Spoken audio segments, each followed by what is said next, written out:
Yo, this your man Reach from the Comfortably Cancelled Podcast, and look what we got here. Goat J. Yeah, Goat J. His name ain't Ray J no more, it's Goat J. He had Twitter on fire, dog. And why do you ask? Man, that man wanted to make sure wasn't no dirt on his name. Like at all.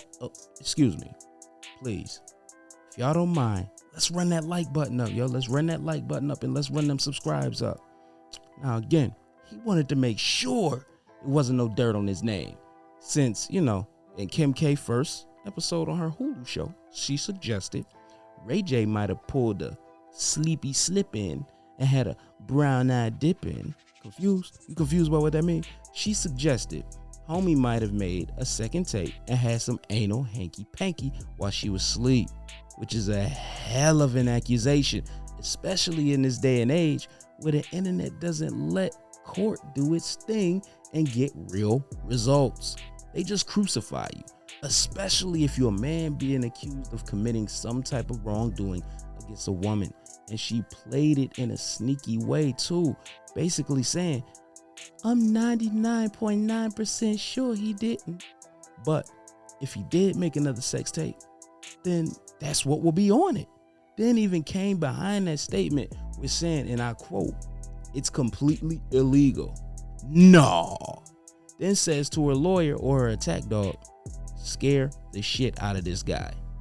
Now, Kim, if you 99.9% sure, then why even say anything at all? You did that messy shit first.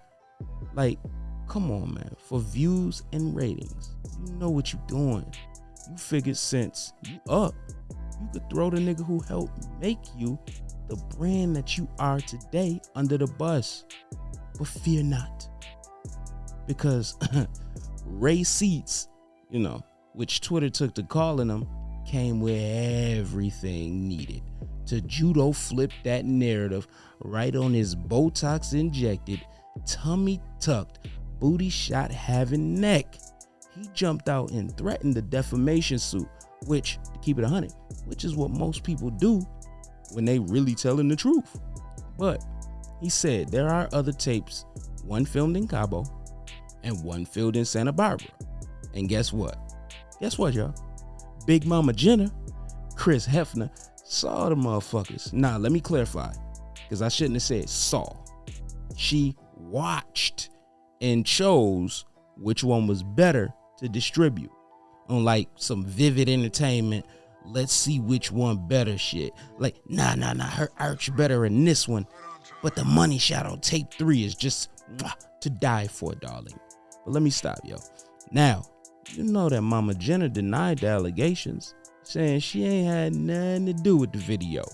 Now, this is what really made Ray J blow a gasket. A few days ago, Kris took a lie detector test on the Late Show and came out.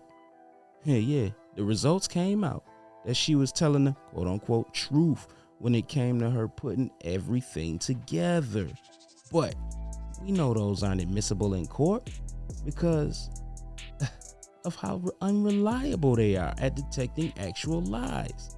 But like Ray said, if they claimed and been claiming for years that the stuff they're saying is true, why they ain't sued, dog? Nothing involving the law has ever taken place involving that. So let that sink in. Like, for real. And people continue to support them.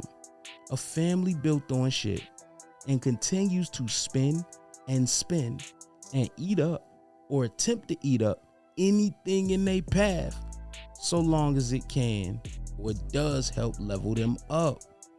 And some of y'all look at them as positive female influences, which is sad, especially right now today when there's real positive female influences who don't have as much or any dirt attached to their name. Somebody who you ain't got to scratch your head and say, well, I this was wrong, but this is cool. But you know what? We're about to get to them receipts, and we're going to show y'all how Ray J fought back. Now, you've been paying attention through this. I've been showing y'all little messages and everything, but I got a couple choice words from Ray J's lives because they're rather long. Pause. And I'm going to play them for y'all. All right? Again, it's your man Reach from the Comfortably Cancelled Podcast. if you like what I'm bringing you, hit that like and subscribe button. And for those of y'all who've been tuning into the podcast, I haven't done it in a couple weeks because, COVID been floating around the crib and I can't get all the fellas together. But hopefully, if everything goes right, this week coming up, we're going to be back, baby. Peace. I don't know what the fuck you think this is, but you have fucked with the wrong person. Period. You have fucked with the wrong black person. Period. You don't fuck with the wrong black man. Oh no, you don't fuck with the wrong one. We going through receipts tonight, Kim. Everything that I got, I'm gonna let them see. And it ain't nothing. We signed the contract the same day. You got the same contract I got, except guess what? You rushed me to sign the contract because your mama was rushing me to sign it. So guess what you did? You signed my deliverables in your handwriting, right? Because you was rushing me. So you signed my deliverables. Kim Kardashian got her handwriting and her fingerprints all over my contract. When you look at when you look at my signature and you look at her signature on my deliverables, that shit say sex tape number 1, sex tape number 2, and guess what? The third sex tape or the second they've been trying to play me on, that shit called Santa Barbara Sex. Her mama made us go shoot it for safety. She watched the motherfucker and said, hey, we're gonna go with the first one because the first one is better. It gives my daughter a better look than the second one that I made y'all go do. But you watched it and made a decision. And then you get on whatever show you was on and take a lie detector test with a fraud.